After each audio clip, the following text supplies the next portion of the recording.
Salut à tous. Alors oui, je sais, c'est plutôt une chaîne axée sur la bourse, mais on va parler un petit peu immobilier aujourd'hui, puisque en lisant un article des Échos, j'ai vu qu'il mentionnait une étude d'Opinionway sur la perception des Français face à l'immobilier. Donc je suis allé jeter un coup d'œil sur cette étude qui s'appelle « Les Français et l'immobilier, quel état d'esprit au second semestre 2024 ?» Et j'ai trouvé deux exactement, qui m'ont un peu fait tiquer, que j'aimerais débunker. Donc on va voir ça ensemble.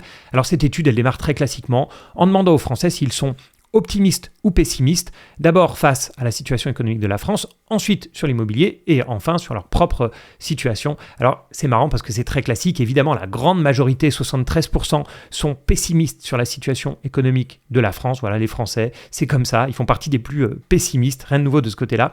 Sur le marché immobilier, on a 61% de pessimistes, mais c'est en forte augmentation, c'est ça qui est intéressant, puisqu'on était à 46% il y a 2 ans et demi, en septembre 2022, à voir maintenant si ça marche comme en bourse, c'est-à-dire à l'inverse du sentiment des investisseurs. Vous le savez, la bourse, quand les gens sont déprimés, quand les gens sont les plus pessimistes, c'est en général quand on est sur un bas de marché, et à l'inverse, quand ils sont très optimistes, très confiants, c'est en général quand on est sur un plus haut de marché, mais j'ai tendance à penser que la bourse marche beaucoup plus à la psychologie que le marché immobilier, mais bon, ça l'histoire nous le dira. Et enfin, quand on leur pose la question sur leur situation personnelle, il n'y en a que, entre guillemets, 49% qui sont pessimistes, donc on voit que c'est bien en dessous notamment de la situation économique de la France. C'est vrai que ça, dans les études, c'est un grand classique. Les Français sont toujours plus optimistes sur leur propre situation que sur celle du pays, ce que je trouve plutôt rassurant. Voilà, quand ils regardent leur situation autour d'eux, leur job, etc., on va dire que globalement, ça va. Enfin, on va dire que c'est 50-50 entre optimistes et pessimistes. Mais quand on regarde la situation de la France, là, tout le monde est plus ou moins d'accord, en tout cas quasiment les 3/4, pour dire qu'ils sont plutôt pessimistes. Venons-en maintenant au point qui m'intéresse,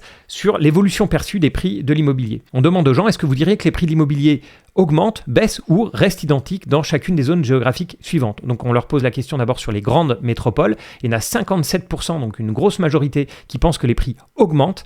19% restent identiques et il y en a seulement 21% qui pensent que ça baisse. Ensuite, quand on leur demande sur l'agglomération parisienne, pareil, grosse majorité, 55% qui pensent que ça monte, 23% qui pensent que ça baisse et 19% que ça reste identique. Et sur les petites et moyennes villes de province, il y en a 46%, quand même une majorité qui pense que ça augmente, 24% que ça baisse et 27% que ça reste identique. Et c'est vrai que quand j'ai vu ça, je me suis dit, moi en lisant les chiffres, j'ai quand même l'impression que les prix sont en train de baisser légèrement, mais que c'est en train de baisser, notamment sur la région parisienne, et je me suis dit, mais alors qui a raison? Est-ce que c'est les Français? Est-ce que c'est moi? On verra ça tout à l'heure, mais vous voyez qu'il y a quand même une perception qui est que les prix, globalement, soit montent, soit restent stables, et les gens qui pensent que les prix baissent restent une minorité. Deuxième point qui m'a intéressé dans l'étude, et que je voulais débunker avant qu'on passe au prix de l'immobilier, c'est la perception des Français face au crédit immobilier.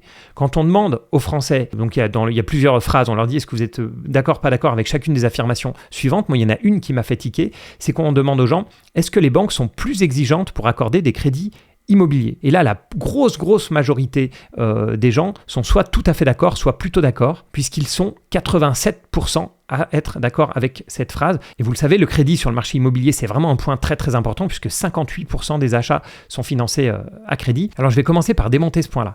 Les gens confondent difficulté à obtenir un crédit et exigence des banques, c'est la faute des banquiers, etc., etc. Alors, soit c'est la question qui est mal posée, soit c'est une mécompréhension du rôle des banques, parce que le truc, c'est que ce ne sont pas vraiment les banques qui décident. Ce que font les banques pour accorder un prêt, c'est qu'elles appliquent des critères, et notamment des critères d'endettement maximum. Et beaucoup de ces critères ne sont pas fixés par les banques elles-mêmes, mais sont des critères légaux. Déjà, vous le savez, pendant une certaine période, en 2022, on a eu un problème avec le taux d'usure. Le taux d'usure, c'est le taux maximum légal que les banques peuvent appliquer. C'est un taux qui est calculé automatiquement et qui est revu tous les trimestres. Sauf qu'à un moment, les taux montaient si vite que les banques ne pouvaient plus prêter parce que le taux maximum était fixé sur les anciens taux et les banques étaient prêtes à accorder un crédit, mais à un taux supérieur à ce fameux taux d'usure. Donc ça, c'est quelque chose qui est derrière nous.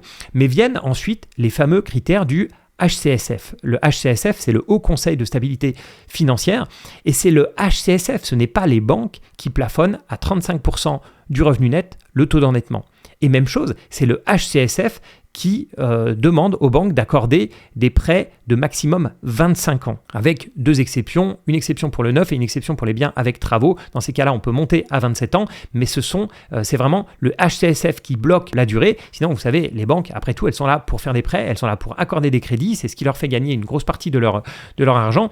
Donc, il faut savoir que c'est pas que les banques ne veulent pas accorder des crédits, c'est on leur impose des règles. Donc, on a vu taux d'usure, ensuite le taux d'endettement maximum et enfin la durée des prêts. Alors ensuite, vous allez me dire, dire oui, mais les banques peuvent faire des exceptions. C'est vrai, les banques peuvent faire des exceptions pour 20%, mais même ces exceptions sont guidées par le HCSF puisque 70% des exceptions doivent être accordées aux résidences principales. Et là-dedans, on leur dit qu'il faut au moins 30% pour les primo-accédants. Donc si vous arrivez dans votre banque pour faire un achat d'immobilier locatif, par exemple, et que vous dépassez un petit peu le critère d'endettement, vous n'êtes pas à 35%, vous êtes à 37% parce que vous comptez sur les loyers pour rembourser votre crédit, etc., vous allez devoir passer dans les 20% d'exception. Et dans ces 20% d'exception, vous allez être dans les 30% qui ne sont pas pour la résidence principale. Donc, pour se faire accorder un crédit quand vous n'êtes pas, n'êtes pas dans les clous, effectivement, la banque va être pénible, mais c'est pas la faute de la banque, c'est surtout le HCF qui met des règles, le HCSF, pardon. Donc, est-ce que ce sont des bonnes règles, des mauvaises règles? Là n'est pas la question. Le truc, c'est que ce ne sont pas les banques qui vont bloquer. Les banques, à la limite, seraient prêtes à vous faire une exception, mais vous avez bien compris, il faut faire partie d'abord des 20%, et ensuite, dans les 20%, il faut faire partie des 30%. Donc, il n'y a que 6% des cas pour lesquels, 6% des crédits qui pourront être accordés à des gens qui font du locatif et qui ne sont pas dans les clous en termes de capacité d'endettement. Donc tout ça pour dire que les banques subissent plus qu'autre chose le marché du crédit immobilier, les taux de crédit évidemment, et puis les règles du HCSF, puisque le HCSF, ça je ne l'ai pas dit, mais c'est quand même important de le nommer, le HCSF ne regarde pas le reste à vivre.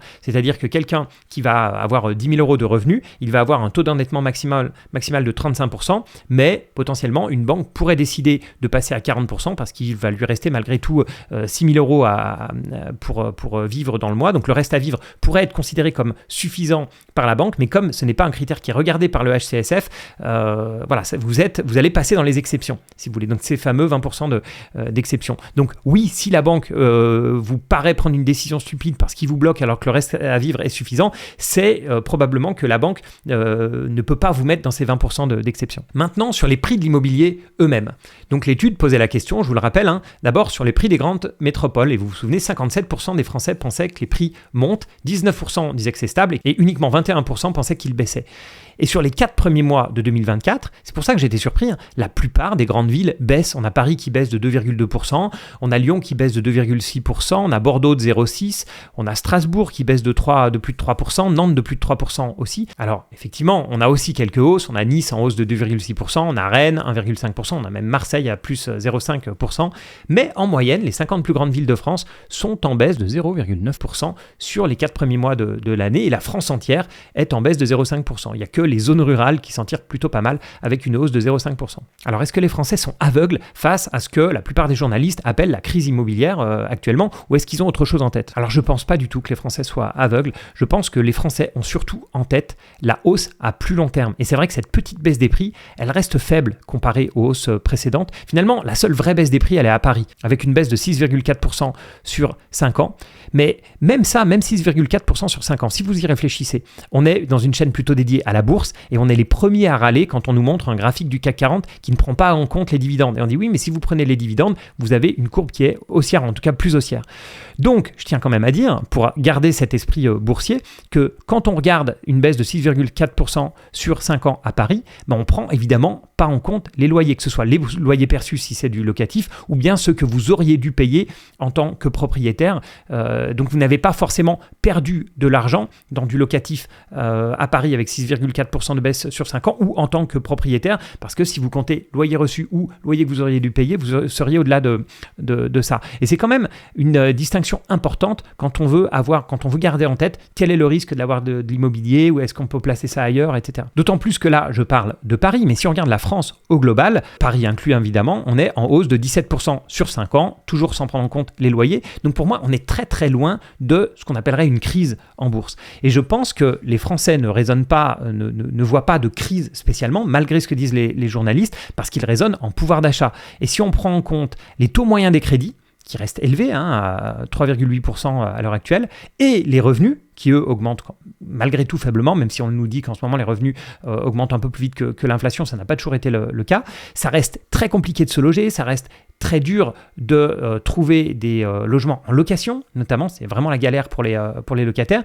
Et moi, j'ai toujours une petite pensée pour les primo-accédants, les jeunes primo-accédants qui n'ont pas la chance de pouvoir revendre un bien. C'est vrai qu'on est dans un marché qui est quand même très très compliqué. Et pour moi, c'est pour ça qu'on ne peut pas parler de crise immobilière, parce que oui, les transactions diminuent, alors ça c'est clair, les transactions diminuent fortement, mais les prix, eux, restent élevés. Donc c'est une crise pour les agents immobiliers, les promoteurs, tous ceux qui veulent se loger globalement, donc notamment les locataires. Oui, c'est une crise pour ces gens-là, une crise grave, hein, les prix restent trop élevés. Donc c'est plutôt ça le problème. C'est plutôt un marché qui est bloqué avec des prix trop élevés qu'une crise sur les prix comme on a l'habitude de voir en bourse avec des baisses de 20, 30 ou 40%. Alors j'ai deux questions pour vous. La première, c'est qui a raison? Est-ce que c'est les Français qui pensent que l'immobilier a plutôt tendance à monter ou est-ce que ce sont les statistiques qui nous montrent une légère baisse? Et ensuite, est-ce que selon vous, on est en crise immobilière? Je vous le dis, selon moi, non, en tout cas pas avec le vocabulaire, je parlerai plus de blocage. On est dans un marché immobilier qui est bloqué, mais on n'est pas dans un marché qui est en crise, en tout cas en termes de prix. C'est pas du tout dans ce que j'observe en termes de prix, on n'est pas du tout,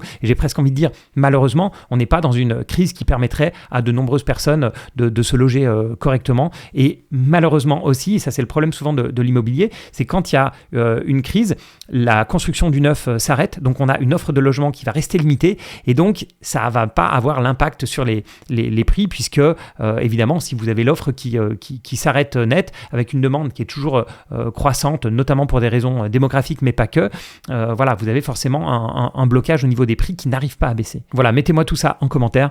Merci encore pour toutes vos idées de vidéos. N'hésitez pas à m'en remettre dans les commentaires, ça m'intéresse toujours. Et je vous dis bien sûr à bientôt pour une prochaine émission.